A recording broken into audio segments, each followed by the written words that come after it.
तो अभी बहुत बड़ा सपना बाकी है, क्योंकि एलोपैथी की जहरीली दवाइयां खा खा करके करोड़ों लोगों की मौत हर साल हो रही है।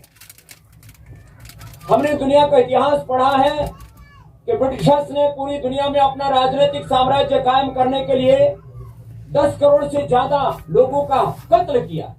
ऐसे ही इस्लाम के नाम पर भी करोड़ों लोगों का कत्ल हुआ है।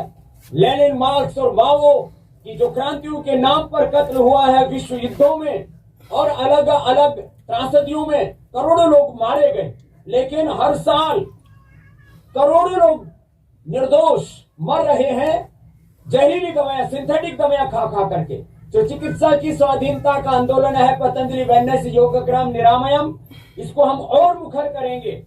एक तरफ आर्थिक आजादी, दूसरी तरफ शिक्षा और चिकित्सा की आजादी, तीसरी तरफ सांस्कृतिक और वैचारिक आजादी और रोगों से, नशा से, वासना से इस देश को आजादी दिलाने के लिए। क्योंकि जिस तरह से सोशल मीडिया के माध्यम से एक बहुत बड़ा वैचारिक युद्ध चल रहा है, उसमें भारत के बच्चे और जवान बर्बाद हो रहे हैं। इस तरह से लोगों के दिली दिमागों में वासनाओं की आग भड़क रही है। आए दिन दुराचार, अनाचार, व्यभिचार, गैंगरेप की घटनाएं हो रही है। इसका एक कारण है हम योग विमुखिया तो हो गए और कर दिए गए, और पूरे देश में तांडव हो रहा है। भारत भूमि जो ऋषियों की भूमि है, वहां पर जब हम गैंगरेप जैसी घटनाओं को देखते हैं तो हृदय कांप उठता है।